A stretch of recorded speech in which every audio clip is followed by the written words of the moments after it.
जय श्रीराम. सार्थ श्री दासबोध. दशक तिसरा. समास चौथा. स्वगुण परीक्षा भाग 3. पुष्कळ मुले झाली, पण घरात साठवून ठेवलेला पैसा संपला. खायला धड मिळेना. मुलांना भीक मागायची पाळी आली. काही कडेवर बसणारी तान्ही, काही रांगणारी अशी लहान मुले घरात खेळू लागली. मुलामुलींची घरभर नुसती गर्दी होऊन गेली. दिवसेंदिवस खर्च वाढत चालला. पैशाची आवक बंद पडली. मुली लग्नाच्या झाल्या, पण त्यांच्या लग्नासाठी जवळ पैसा उरला नाही. आईबाप पैसा बाळगून होते. त्यांच्यापाशी खूप द्रव्य होते, त्यामुळे त्यांना लोकात मान होता, प्रतिष्ठा होती. लोकात वागताना पूर्वीच्या श्रीमतीचा भ्रम त्याने अजून ठेवला होता. परंतु घरामध्ये पहिली सुबत्ता राहिली नव्हती. घरात दिवसेंदिवस दारिद्र्य येत चालले. अशा रीतीने प्रपंच वाढला. खाणारी माणसे वाढली. त्यामुळे त्याला दुःख आणि काळजी वाटू लागली. मुली उपवर झाल्या. मुलांना मुली सांगून येऊ लागल्या. आता मुलामुलींची लग्ने केली पाहिजेत अशी परिस्थिती आली. जर मुले तशीच लग्ना वाचून राहिली तर पुन्हा लोक नावं ठेवणार. लोक म्हणतील की हे जन्मदरिद्री होते, मग यांनी इतक्या मुलांना जन्म तरी का दिला. अशी लोकात आपली इज्जत जाईल, आपल्या वडिलांचे नाव जाईल. मग मोठी समस्या उभी राहते, ती ही की लग्नापुरते कर्ज देणारा कोण भेटेल. मागे ज्याच्याकडून कर्ज घेतले होते ते फेडले नव्हते. असे दुःखाचे आभाळ कोसळले. आपण अन्न खातो खरे, पण तेच आपल्याला खाते, म्हणजे खाल्लेले अन्न अंगी लागेनासे झाले. त्याचे मन रात्रंदिवस चिंतेने ग्रासले. लोकात त्याची पत उरली नाही. घरातील चीजवस्तू गहाण पडली. तो म्हणू लागला, देवा, आता दिवाळे काढण्याची वेळ आली. मग काही चीजवस्तू मोडली, घरातील जनावरे विकली आणि व्याज देऊन काही रोकड पैसा उभा केला. अशा रीतीने कर्ज काढून लोकात खोटा मोठेपणा मिरविला. त्याने वडिलांचे नाव राखले असे सर्वजण म्हणाले. याप्रमाणे त्याला अतिशय कर्ज झाले. पैसा देणाऱ्यांनी त्याच्याभोवती गराडा घातला. तेव्हा त्याने परदेशी जाण्याचा निश्चय केला. 2 वर्षे तो परदेशात राहिला. त्याने हीन लोकांची नोकरी पत्करली. शरीराने अतिशय हाल काढले. परदेशात त्याने काही पैसा मिळविला. मग घरच्या माणसांकडे जीव ओढ घेऊ लागला. त्याने मालकाची परवानगी काढली आणि घराकडे जाण्यास निघाला. तो घरी आला तेव्हा घरातील माणसे अति यातना भोगीत असलेली व आतुरतेने वाट पाहत असलेली त्याला दिसली. ती म्हणत होती, देवा, कोणत्या कारणाने यांना परत येण्यास इतके दिवस लागले. आता आम्ही काय खावे, उपाशी तरी किती दिवस राहावे. देवा, अशा दरिद्री माणसाच्या संगतीत आम्हास का ठेवलेस. अशा रीतीने प्रपंचात सगळी माणसे आपले तेवढे सुख पाहतात. दुसऱ्याच्या दुःखाची जाणीव माणसे ठेवीत नाहीत आणि एकदा शक्ती क्षीण झाली की शेवटी कोणीच उपयोगी पडत नाही. असो, अशा रीतीने घरातील माणसे वाट पाहत असता तो एकाएकी त्यांना दिसला. बाबा, तुम्ही थकला असे म्हणत मुले त्यांच्याकडे धावत गेली. त्याला बघून बायकोला पण आनंद झाला. आपली दैना आता संपली असे ती म्हणाली. तेव्हा आपले पैशाचे गाठोडे त्याने तिच्या हाती दिले. घरातील सगळ्यांना आनंद झाला. पोरे म्हणू लागली की आमचा बाप आला. त्याने आमच्यासाठी अंगरखे व टोप्या आणल्या आहेत. पण हा आनंद 4 दिवसच टिकला. पुढे लगेच कुरबुर सुरू झाली. घरातील माणसे म्हणू लागली की हा आणलेला पैसा खर्च झाल्यावर आमचे हाल पुन्हा सुरू होतील. म्हणून त्याने जे द्रव्य आणले आहे ते इथेच ठेवावे आणि पुन्हा परदेशात जावे.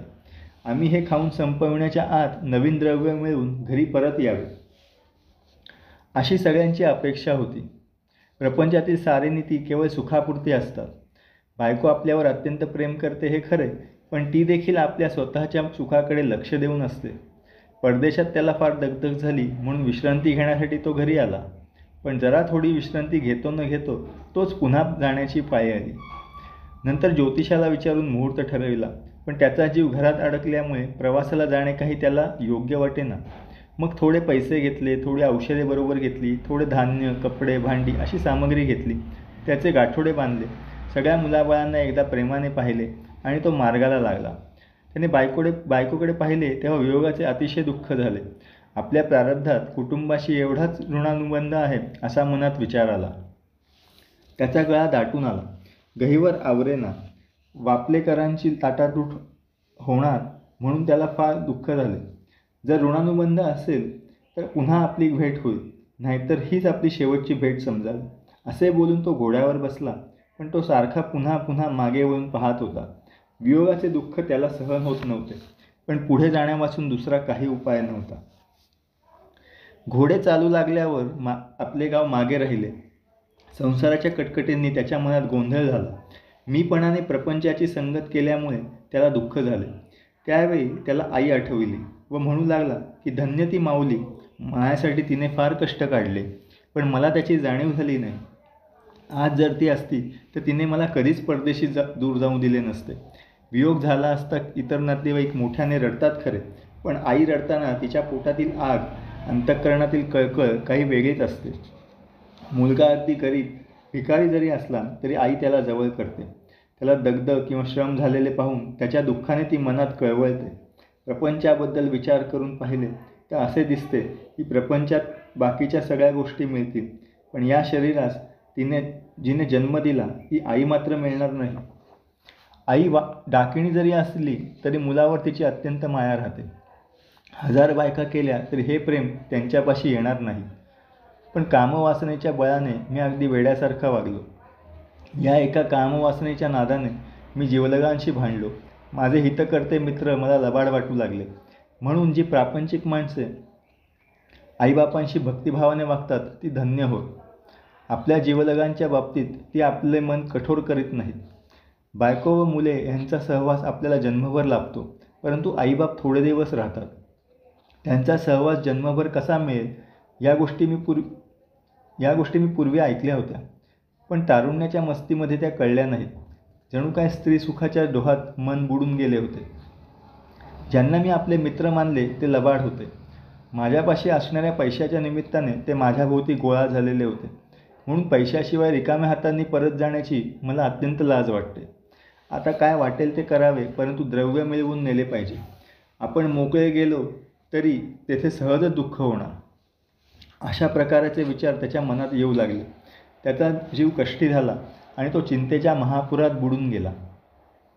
खरोखर हा आपला देह स्वतःच्या मालकीचा असून तो दुसऱ्याचा ताबेदार केला.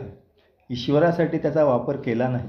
केवळ कुटुंबासाठी कष्ट करण्यात त्याला झिजविला. एका कामवासनेपायी जन्मभर केवढा आटापिटा केला आणि आयुष्य संपल्यावर शेवटी एकट्यालाच जावे लागते. अशा रीतीने त्याच्या मनात त्याला पश्चाताप झाला. तो क्षणभर अगदी उदास झाला, पण लगेच तो पुन्हा मायेच्या ममत्वाच्या जाळ्यात अडकला. मुलींची व मुलांची त्याला आठवण झाली आणि अगदी मनापासून वाईट वाटले. आपली मुळे बाळे आपल्याला अंतरली असे तो म्हणाला. जे जे दुःख त्याने पूर्वी भोगले होते त्याचे स्मरण त्याला होऊ लागले. मग मोठा लांब गळा काढून त्याने रडण्यास आरंभ केला. अरण्यात कोणी रडू लागला तर तेथे त्याचे शांतवन करणारा कोणी भेटत नाही. म्हणून त्याने आपल्या मनाशीच विचार केला, आता रडून काय बरे उपयोग, जे आपल्या वाट्यास येईल ते आपण मुकाट्याने भोगावे. असे बोलून त्याने स्वतःलाच धीर दिला. दुःखाने थकलेला भागलेला असा तो पुढे परदेशास गेला. नंतर जो प्रसंग घडला तो लक्ष देऊन ऐका. समास चौथा समाप्त.